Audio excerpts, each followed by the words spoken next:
Tibet's spiritual leader, the Dalai Lama, has shared the details of his succession. He says the centuries-old Tibetan Buddhist institution will continue after his death. The Dalai Lama addressed a gathering of religious figures via a video message from northern India, where he lives in exile. He says he will be reincarnated and his non-profit institution will have the sole authority to identify his successor. The statement comes ahead of the Dalai Lama's 90th birthday on July 6th. The CBC South Asia correspondent, Salima Shibji, is following this story from Mumbai. So, Salima, what exactly did the Dalai Lama say today? Well, as you mentioned, this was a pre-recorded message that was played at a large religious gathering of senior Tibetan Buddhist monks gathering in Dharamshala, where, as you say, the Dalai Lama has lived in exile, the Indian Himalayan town that he's lived in exile in for more than half a century.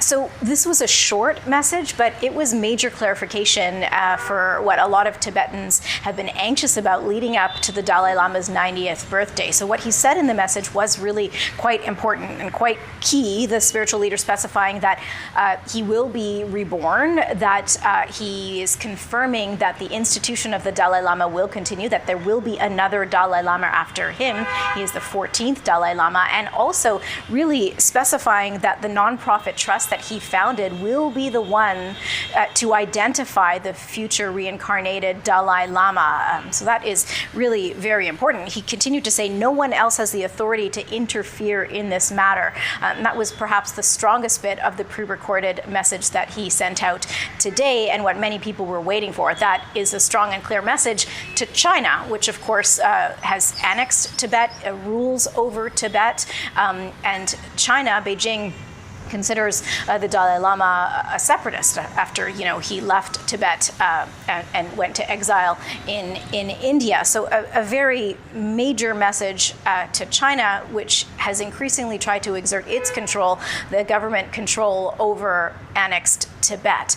So a clear message from the Dalai Lama, a message that also brought a lot of joy and relief to people gathered up in Dharamshala ahead of his 90th birthday, because of course the Dalai Lama is getting up there in age. This was a key question that a lot of people were waiting to hear about, more details about his plan for succession. Here's what some of the people up in Dharamshala had to say after they heard this message. He always promised the people of the Tibetans, special for the Tibetans, and inside the Tibet and outside the Tibet, he always promised, I come. If I come in a free country, not in a dictatorship on other countries, he comes in a free country and he continues his 14th Dalai Lama's job.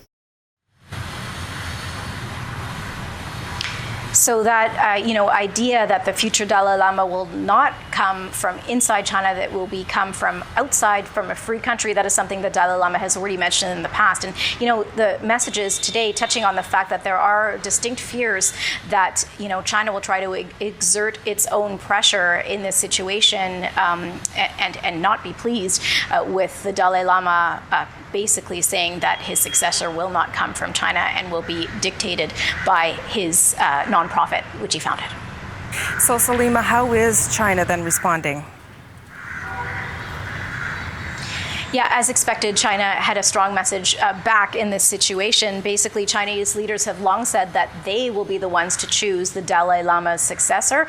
And that was repeated again today by the Chinese Foreign Ministry. They said that the next Dalai Lama would be approved by the Chinese government. It would be, chosen from an ancient urn, and those names would be chosen from that urn and then approved by government officials. Beijing essentially trying to exert its power and control over the religious matters in Tibet. And setting up a bit of a collision course, of course, with Tibetan leaders, senior leaders as well, and the distinct possibility that there will be two Dalai Lamas named, one by the nonprofit trust as designated by the current Dalai Lama just today, and then another chosen by Beijing. That is a very distinct possibility. Okay, and we'll continue to watch for that. Thank you so much, Salima.